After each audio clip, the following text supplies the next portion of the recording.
Hey everybody, before we start today, I just wanted to say that we are a stone's throw away from 100,000 subscribers. And I really want to hit that milestone, so if you haven't yet, hit that subscribe button and let's finish this journey together.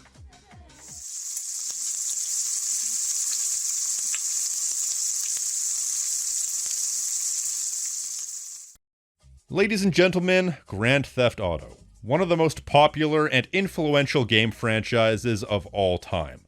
Has had its ups and downs. Much like most things, you have to take the good with the bad to enjoy things you like, but in the issue of looking at both ends of the spectrum, what are the best and worst parts of every Grand Theft Auto game? Well, that's what we're here to take a look at, starting with...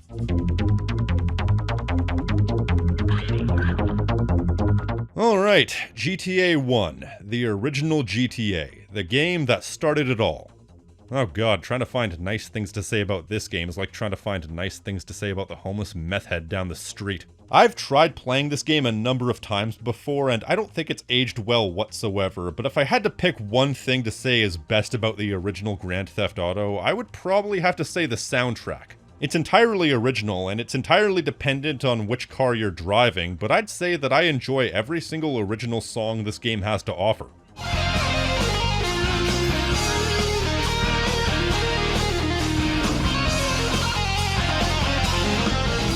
The men folk found their women scary, cause they were so big and hairy. They thought of dynamite, silver. Useless patience, complications. I think the one that stands above the rest, though, is definitely the game's main theme, Joyride by Da Shootaz. For some reason, this little bit of gangsta rap has been living in my head rent-free for like the past 15 years.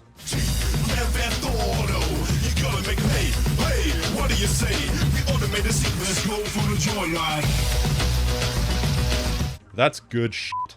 As for the worst thing, oh god, where do I start? The confusing navigation, the repetitive gameplay, the awful controls, the awkward aiming, the ease of getting arrested or killed. No, if I had to pick one bad thing about this game more than anything, it's the absolutely nauseating camera. In theory, it makes sense. The faster you go, the more it zooms out to let you see more, but traffic and dead ends are ceaseless. So even if it does work in theory, in practice, you're still going to be having to either slow down or come to a sudden stop quite frequently. So the camera is just zooming in and out, in and out. I was in a car accident a couple of years back, and yet this is the most whiplash I've ever experienced. There's no other word for it other than nauseating, and it kind of ruins the whole experience moment to moment.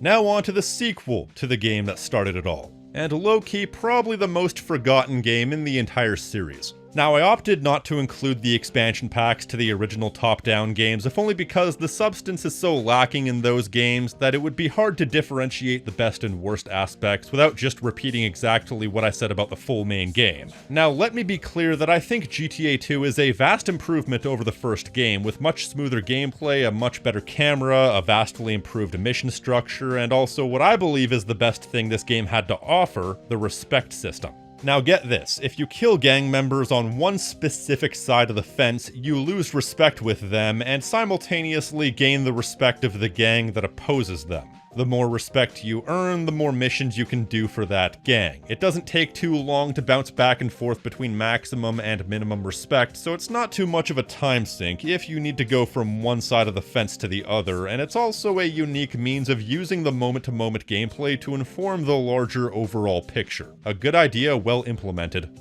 As for the worst thing about GTA 2, well, keep in mind I didn't beat the game, so there might be something entirely worse than this, but I find the petty thieves on the street to be really irritating. They just walk up to you and steal some of your money, and this basically happens instantly if they come into contact with you. It's really annoying. Yeah, that's about it. Next.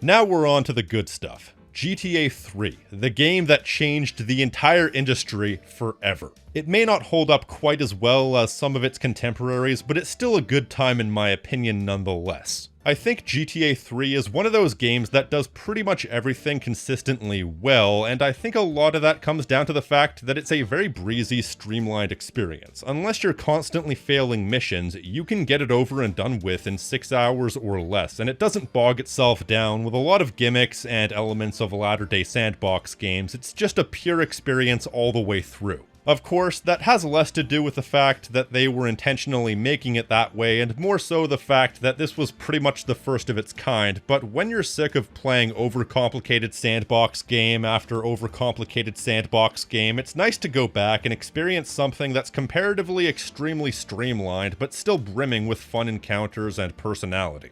Well, except for Claude himself, the silent protagonist bastard.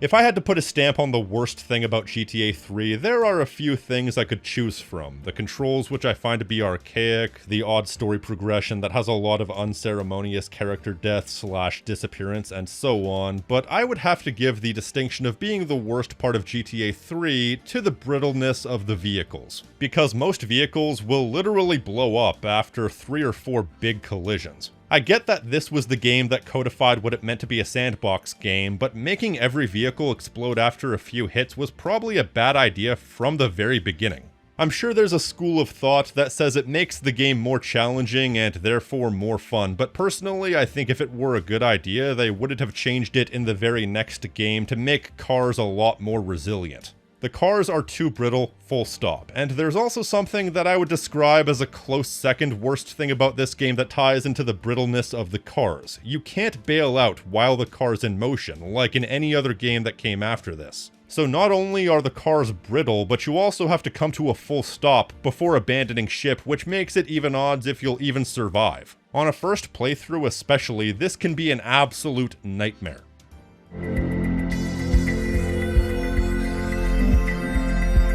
You know, I think that GTA Vice City is a pretty solid game top to bottom. Coming out only 1 year after GTA 3, it was a substantial improvement on near enough everything, so trying to find one thing to single out as the absolute best aspect in the game is pretty difficult, but I think most would agree if there's one aspect that people remember most about this game above all others, it's the soundtrack. They decided for whatever reason to license pretty much the best music of the 80s. Like all of it. So that basically no matter what you're into, you'll find something in this game that is instantly recognizable and will likely be stuck in your head for the rest of the day the moment you hear it. This is like going down a list of greatest hits of the 80s. Out of Touch by Hall & Oates, I Ran by A Flock of Seagulls, 2 separate Michael Jackson songs including Billie Jean, Africa by Toto, Run to You by Bryan Adams, Sunglasses at Night by Corey Hart. I could go on. Granted, since this was set in the mid-80s, if you're a hip-hop fan, this was before it was much of a genre, but there is still some good early hip-hop like Run DMC, as well as some funk like Zapp & Roger. But as a born and bred metalhead, for me, it's all about that V-Rock. Bark at the Moon, Ozzy Osbourne. Peace Sells, Megadeth. 2 Minutes to Midnight, Iron Maiden. You've Got Another Thing Coming, Judas Priest. Raining Blood, Slayer. Yes Please, and Can I Have Seconds? The only drawback in that regard is that they insisted on shoving Love Fist, their fictional band's music, in and amongst all these classics, but still, this is the best soundtrack in the history of Grand Theft Auto, bar none. As for worst? Yeah, once again, Vice City is great top to bottom, so trying to find the one thing to single out as the absolute worst aspect of the game is Hell on Wheels. Actually, you know what? I think it's easy to determine what the worst part of the game is. It's the part of the game where the only way to progress is by doing absolutely nothing, and that is the pole position club asset. It's a gentleman's club naturally, and the only way to get the asset is by spending $300 on private dances. It just takes way too long, and there's no gameplay. You're literally just sitting there waiting for the money counter to tick down. You might as well throw this on and go make a cup of coffee. And if you deliberately program something into a game that's semi-necessary for progression and you make the goal for players to sit there and do literally nothing, take it back to the taco truck. It was a bad idea from the beginning, and time has not done it any favors.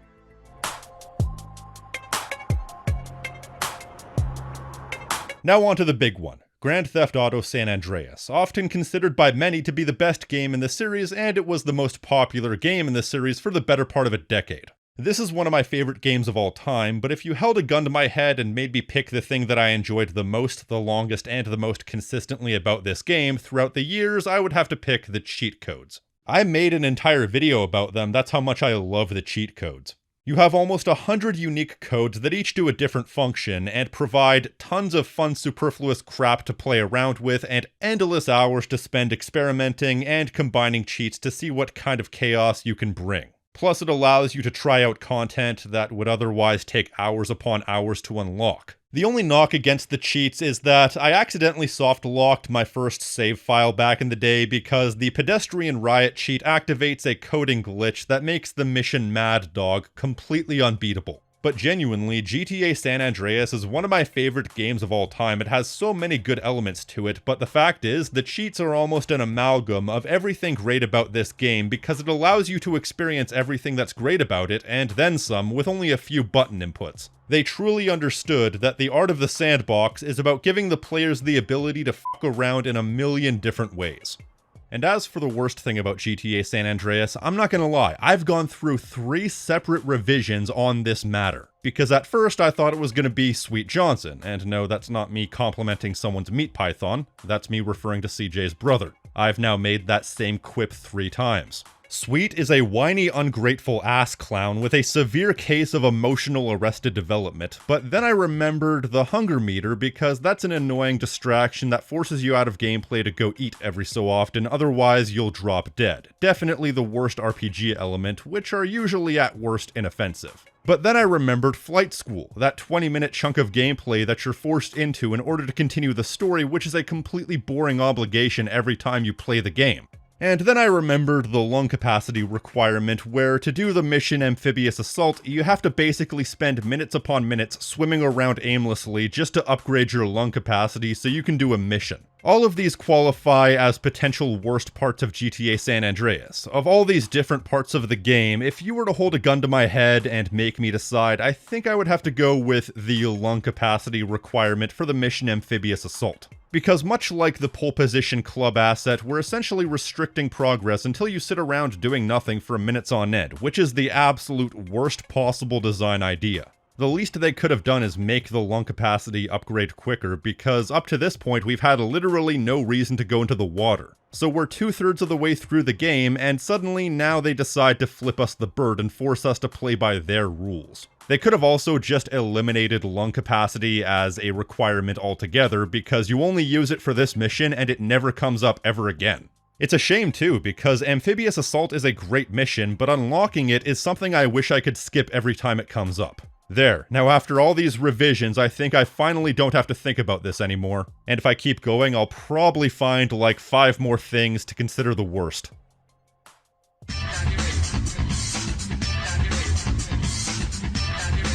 Yup, it's GTA Advance, the game I wanted to play for quite a while growing up, but never actually got around to playing.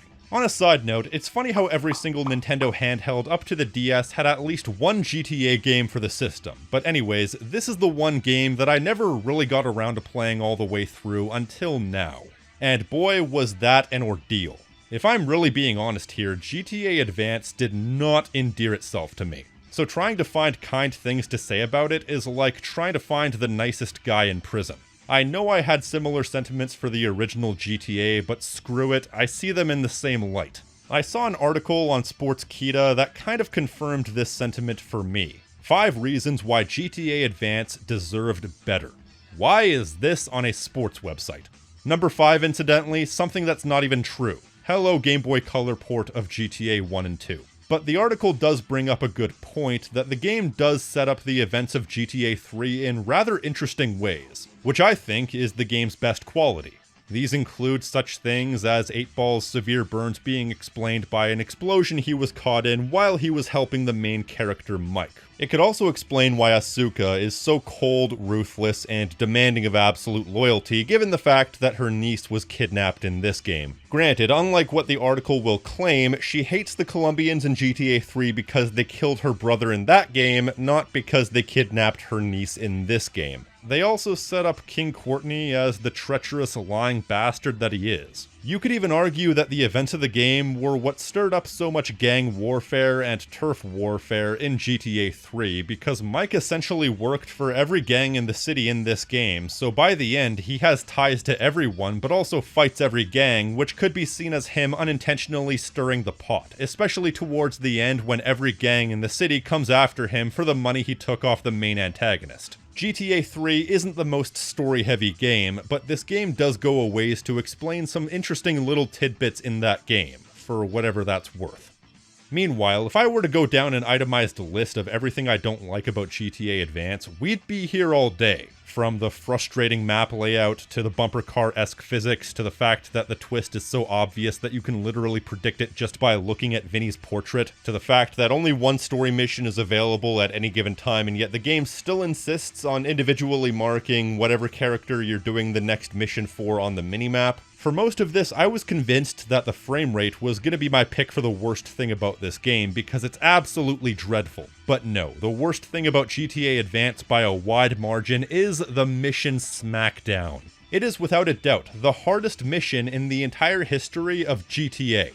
You have 4 minutes to go around the entirety of Shoreside Vale and take out a bunch of yardies who are planning to ambush you. But oh my god, there is no easy way to do this. They are so spread out, and the map layout is so non-self-explanatory, then you can't even leave one of them left standing, because apparently fighting off waves and waves of gang members before this wasn't such a big deal, but fighting a single leftover gang member is a bridge too far. Words fail to adequately describe just how absolutely horrid this mission truly is, and how narrow the time limit actually is. I tried something like 20 times before throwing in the towel.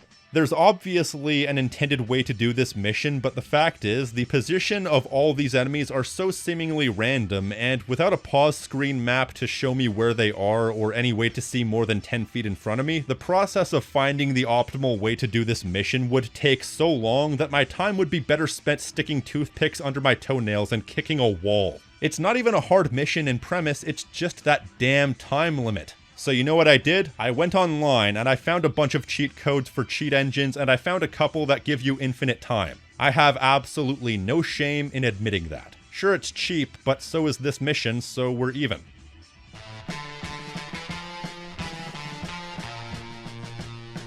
And now we move on to Liberty City Stories, the first of the PSP spin-offs, and the second prequel in the series if you count GTA Advance. When it comes to the best thing about this game, this might seem pretty weak sauce, but here's the thing. I think the theme song is the absolute best thing about GTA Liberty City Stories. This is a game based around an Italian mobster family, so they really needed to capture that Sopranos, Goodfellas-esque energy with the theme song, and oh my god, they succeeded.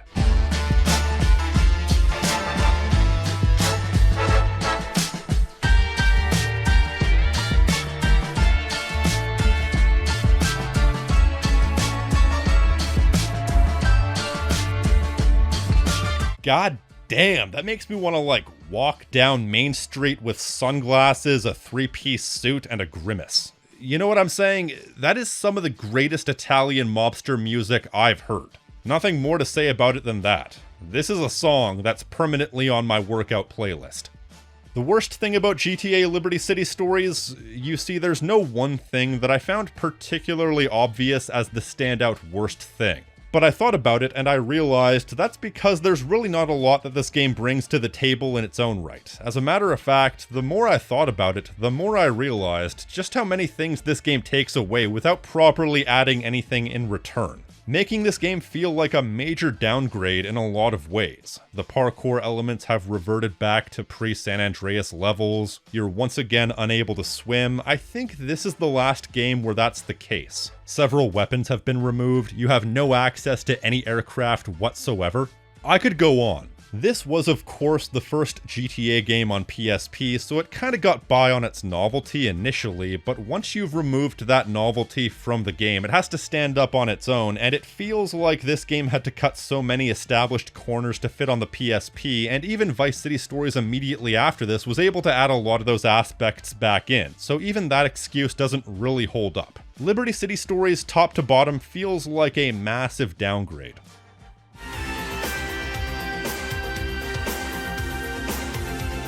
Grand Theft Auto Vice City Stories is low-key one of the best GTA games. It exceeded all expectations in that it could have just been another half-assed effort in order to be a GTA game on handheld, but it exceeds in pretty much every aspect. But if I had to pick one particular thing to highlight, I would say it's the business development minigame, where you roll into opposing gang businesses, shut them down, buy up the land for yourself, open up one of several different business types on the land, and you can even do side missions in order to increase the value of each business. Then you might even have to defend your business from other gangs. Way too often if you ask me, but that's besides the point. It takes the business ownership of Vice City and the gang wars aspect of San Andreas and turns it up to 11. So that's the best thing about it, but I also have to give a special shout out to the runner-up in my opinion, which is the fact that you can now bribe the police and the hospital staff with a little bit of chump change in order to get your weapons back after you've been wasted or busted. That is so useful. I struggled with what I thought was the worst part of Vice City Stories for a while, but my mind kept coming back to the same thing, and that is Vic Vance himself, the main character. Vic Vance tries to be a good person, which puts him above a lot of other GTA protagonists on a morality front, but also I just find him kind of obnoxious in a lot of ways. I'm not as negatively disposed to him as I used to be, but he's a surly, cynical buzzkill, constantly being a complete douche to everyone around him, and basically playing father to a bunch of people who aren't kids. Yeah, he saved Louise from a deadbeat baby daddy, but then he basically abandons her to pursue business dealings he didn't even want. And he has the nerve to judge her when she starts hanging out with Lance as if he owns her or something. Yeah, he's got a good heart, but he's basically a hypocrite and has no sense of humor. Overall, he's just not a very pleasant character to play as. Yeah, Lance is annoying and has a tendency of getting himself in trouble, but at least he's supposed to serve that function. I think we're actually supposed to like Vic, and I don't find him particularly appealing.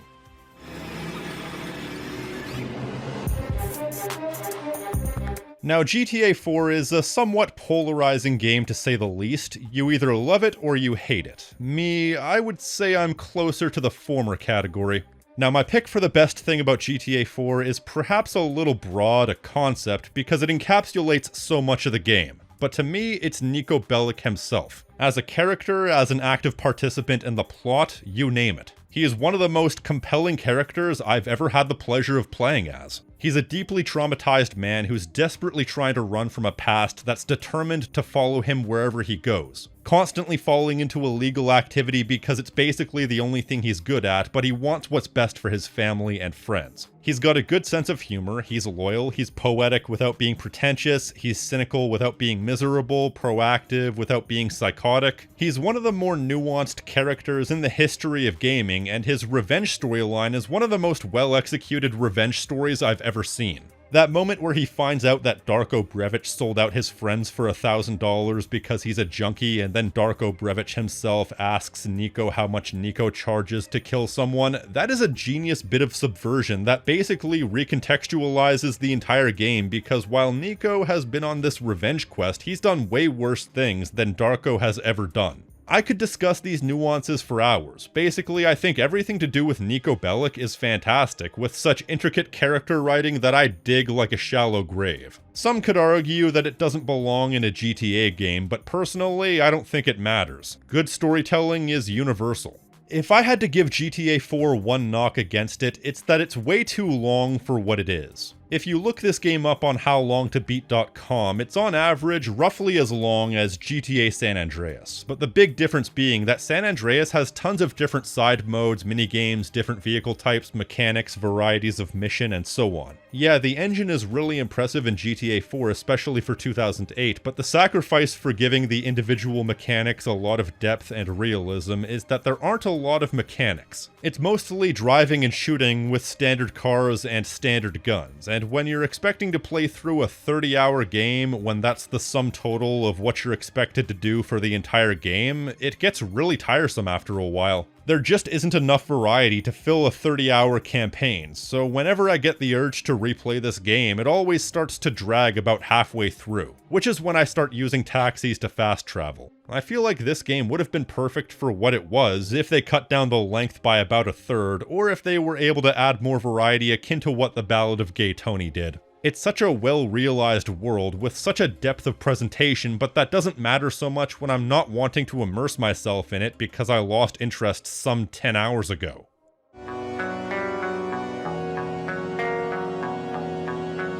Then we come to GTA Chinatown Wars, which is another game that I really quite like despite its flaws. As a matter of fact, much of my enjoyment of this game comes from what I believe is the best part of the game, and what might that be? I mean, come on, it's not even a contest. It's all about that trading minigame. You buy and sell, you sell and buy, and there's always a looming threat of a police bust. It's the type of thing that I can do and literally have done for hours in the past. Buy up all the cheap stuff and then wait for a tip to let me know that somebody's buying all the stuff I'm hoarding for lots of money, making me a very rich man. There's something so innately zen about driving around the city playing the drug stock market. It's one of those things I used to do before bed to relax, and I spent way more time doing this than actually playing the game. The funny thing is, in GTA 4 there's really no good way to make money once the story is over, and it feels like the rest of GTA 4's spin-offs were trying to correct that in their own unique ways. This being the best, followed by the Fight Club in the Ballad of Gay Tony. The worst thing about Grand Theft Auto Chinatown Wars? There's a few things to dislike about it, but if I had to put it down to one thing, it would probably be the controls. It's one of those games that endeavors to combine touchscreen and button controls at the same time, and in a lot of cases it feels extremely awkward. Switching between the two is fine, at least when I'm given a moment, but it's when they expect you to do both at the same time, that's when I start to get indignant. Whether you're playing on an emulator or on authentic hardware, either way it's awkward as hell, and they do it a few too many times for my tastes. It's not too much of a bugbear though, because the game is pretty much easy as hell for most of it, so even if you are wrestling with the controls, you'll still power your way through the game either way. Although a runner-up for the worst thing about this game is you have to use cheat engines to activate the helicopter in the DS version. Like, come on, let me fly the helicopter and see the edge of the terrible draw distance.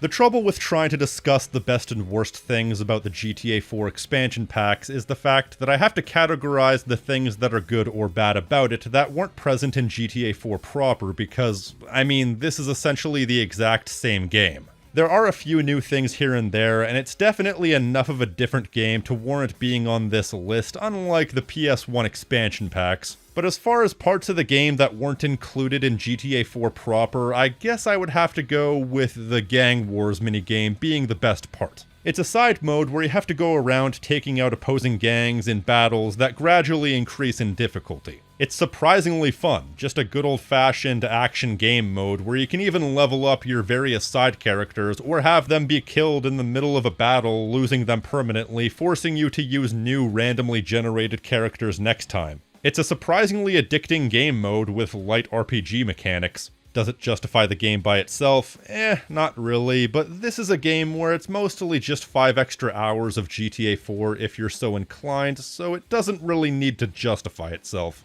Then if I had to pick the worst part of the game, I would probably go with, and there's no way to say this succinctly, is just how the game's structured. This is a game where so many parts of it rely on external elements. What I mean is, there's a lot of characters and plot elements in this game that already had a hard set payoff in the main GTA 4 storyline. They were kind of stuck in that sense because GTA 4 was the game that was already made, and therefore the game that this had to structure itself around, but that doesn't make it any less annoying that a bunch of characters die off screen because they died in missions in the main GTA 4 story, and a lot of the plot points come and go because they were already paid off in a different game, and so it almost seems misguided to base this game's plot so heavily around the plot of another game because it makes the Lost and Damned come across as a side plot to itself, if that makes any sense. It's kind of like those prequels that exist for no other reason than to set up the things they're prequels to, except somehow worse because this isn't even a prequel. It's a side story that can barely have its own story, except for the main overarching plot with Billy Gray betraying you, which isn't even the most prominent plot in the game for most of the running time. The Ray Pacino side plot is probably the most prominent plot in The Lost and the Damned, so this game could have really used a few more revisions to make itself seem more important to itself.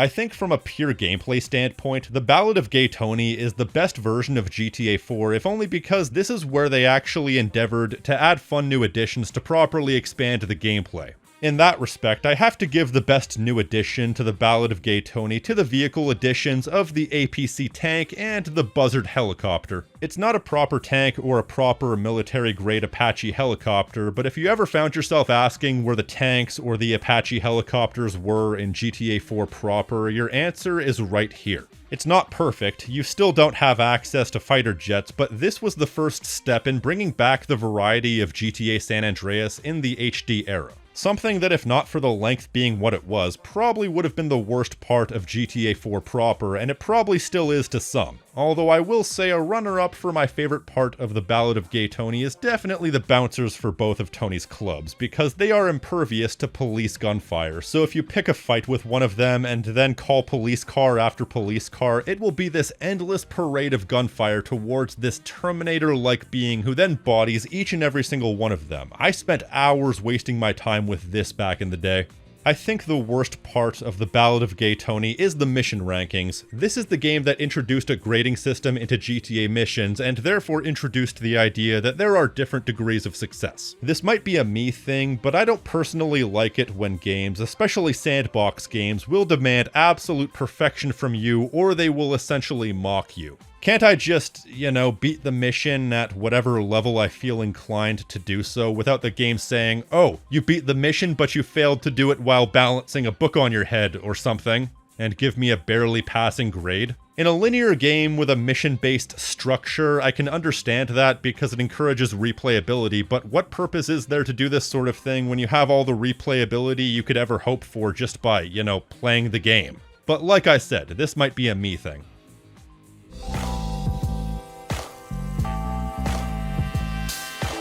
GTA 5, the game I once loved and now I have complicated feelings for. And as much as I'm not too fond of the characters in this game, I do genuinely think that the way the triple protagonist setup is implemented into the game is pretty ingenious. How you can basically switch from vantage point to vantage point on a whim in order to get the jump on certain groups of enemies, and sometimes you can even get an alternate version of missions depending on who you're playing as. When it's properly taken advantage of, I think it's actually a very good system of gameplay that provides a lot of very unique moments. Even just switching from character to character in the overworld can lead you to some fun moments. There are entire compilations of the funniest character transitions, mostly to do with Trevor, but that's besides the point. So yeah, I think whether we're talking about gameplay or general structure, I think the triple protagonist setup is used to very good effect on a gameplay front. As for worst, we're going a bit broad again. Now I'm talking about GTA 5 itself, and not online or including any external factors, because as I've said many times in the past, I don't necessarily hate GTA 5 itself so much as I hate the culture surrounding it and how it's essentially the game that made Rockstar become a victim of its own success. Now, if we're talking about the original release of this game, the loading times were absolutely abysmal, but that's not really a thing anymore thanks to modern hardware. So no, I think I have to give it to the overall story if I'm being honest. I went heavily into this in my How I Learned to Hate GTA 5 video, but the game's story is an absolute train wreck. With so many different branching subplots, villains, sub-villains, and so on, that there are entire plot points that disappear for half the game, only to reappear at the very end. You have side plots that go nowhere, the whole heist-centric part of the story takes a back seat for most of the game, and feels incredibly token, and none of it is presented as more or less important as anything else. So you have several attempted main stories fighting for screen time, and they're all resolved in the least satisfying way possible. As a game, it's fine, but as a story, I don't know what they were thinking. Oh, and for the record, I'm not doing online because the experience of online is so inherently subjective.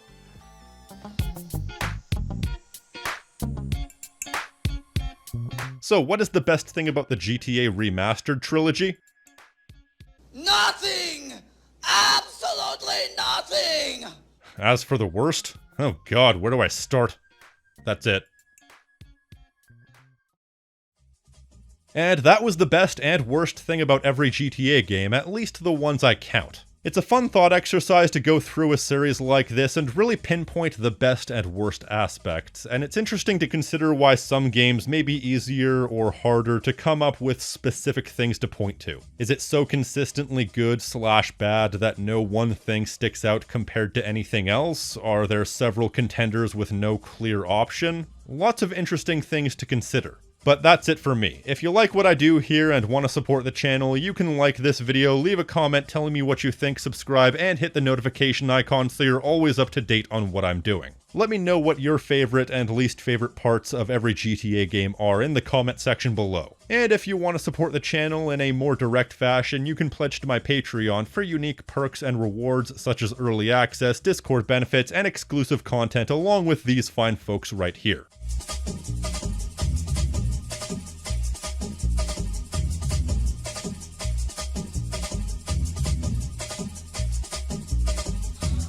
And an extra special thank you to Andrew Ritter, Brooklyn, Dick Kickham, Gaw004, Raph, Ranger X, Ty Trovey, Weird Webster, and Monsieur Thenardier for going above and beyond. Elsewise than that, I've been the King of Snark Style right here on Tactical Bacon Productions, and I will see you next time. Stay crispy, my friends.